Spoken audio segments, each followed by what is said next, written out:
infância foi uma infância normal, brincava na rua, morava em vila, então foi normal de qualquer criança. Jogava muita bola, então assim, o esporte inicial que eu tive foi o futebol e aquela paixão de ser jogador, normal de toda criança. O esporte sempre foi na minha vida, mas eu comecei mesmo com os esportes que eu trago até hoje, foi depois de velho, depois de 20 anos que eu conheci o jiu-jitsu, em 1996, onde eu comecei a treinar e a partir do outro ano já estava cursando a faculdade e com bolsa, por causa desse esporte. Depois, nos 30 anos, eu virei fisiculturista.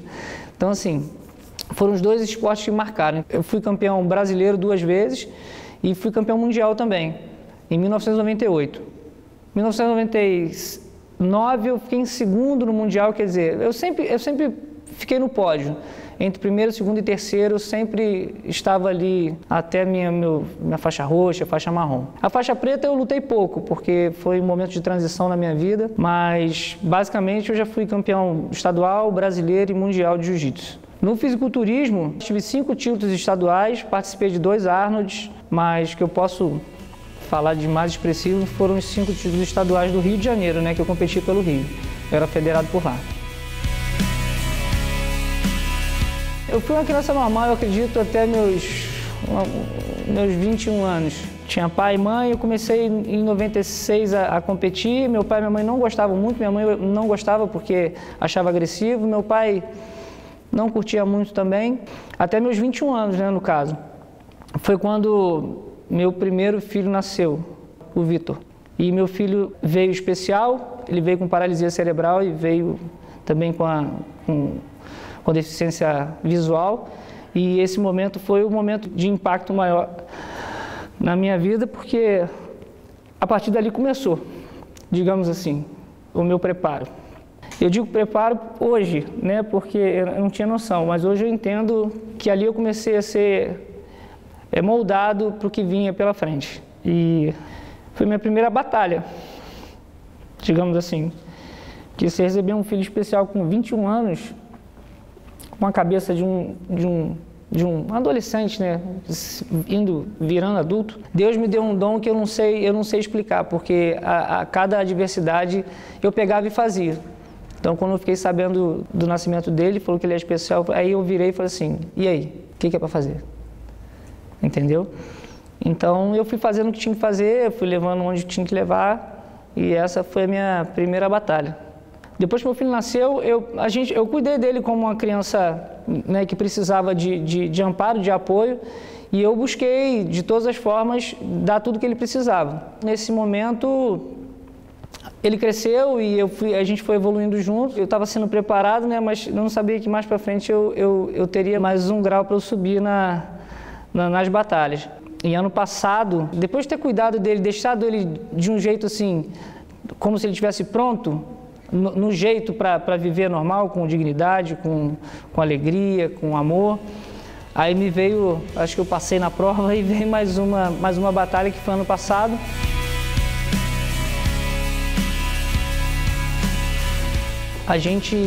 Eu digo a gente porque eu tenho alguns alunos que são médicos, inclusive daqui da fundação, que foi até a doutora Clarissa que achou o primeiro nódulo aqui, porque eu sou professor, eu sou personal dela, e eu mostrei esse caroço para ela, na mesma hora olhou assim, meio estranho, e falou assim, cara, vai ver isso amanhã?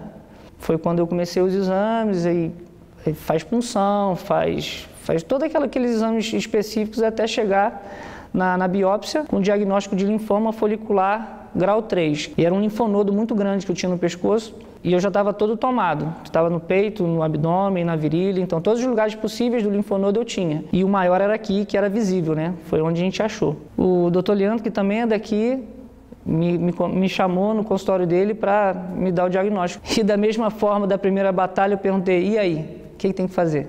Foram 8 sessões de quimioterapia que eu fazia, uma quimio longa, de 21 em 21 dias. Eu não vou negar para vocês que o primeiro dia de quimioterapia eu senti. Foi o momento que eu senti, porque era tudo diferente. Meu primeiro momento de contato com a quimioterapia, com o local, com as pessoas, ver aquela turma toda, sabe, doente, precisando de ajuda, aquilo ali me tocou bastante. No primeiro dia eu fiquei bem, assim, impactado. Foi o dia mais difícil Foi o dia que minha mãe me trouxe, eu vim com a minha mãe, com a minha noiva, eles me trouxeram e me deixaram aqui e foi um momento que eu falei assim, cara, eu não quero ficar aqui não, esse lugar não é para mim não.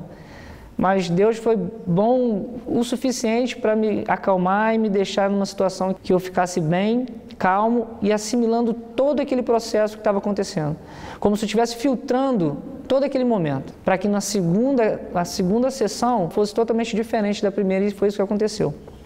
As outras sessões foram assim, tranquilas. Deus foi tão bom para mim que Ele não deixou eu me conectar com nada fora dali. Ele queria que eu entendesse todo aquele mundo naquelas 5 horas que eu estava ali iniciais.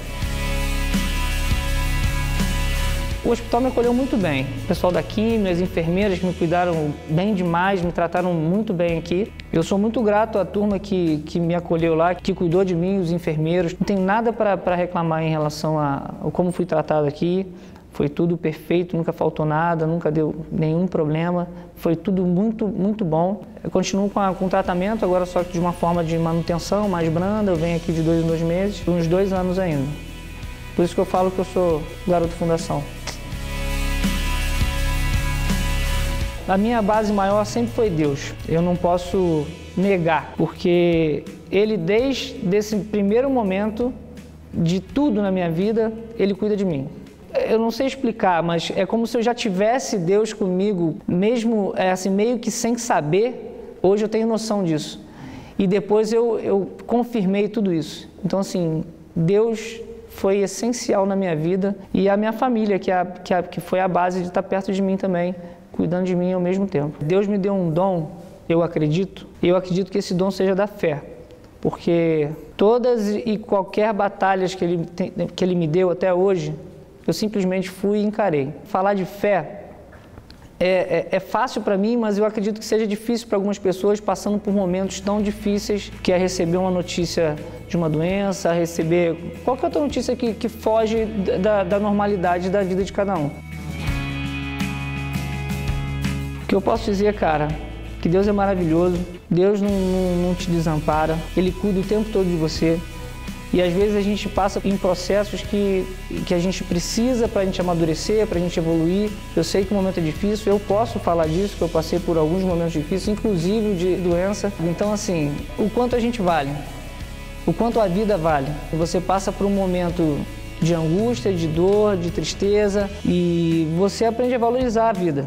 Hoje eu valorizo muito mais a vida, muito mais a minha saúde, muito mais a minha alegria de viver e muito mais a Deus, né? Porque cada um tem uma história, então cada um tem uma autoridade para falar. A minha autoridade está relacionada às doenças que eu tive, ao meu filho especial que eu tive e eu superei todas elas. Deus não dá um peso maior que você possa carregar. A gente não pode deixar que a doença, apesar dela ser bem covarde, bem pesada, a gente não pode deixar que ela te abale, porque ela passa, ela vai passar. Então, assim, se você aguentar bem, se pegar bem a Deus, contar com Ele resolve tudo. No final, você dá risada e pode contar uma linda história depois.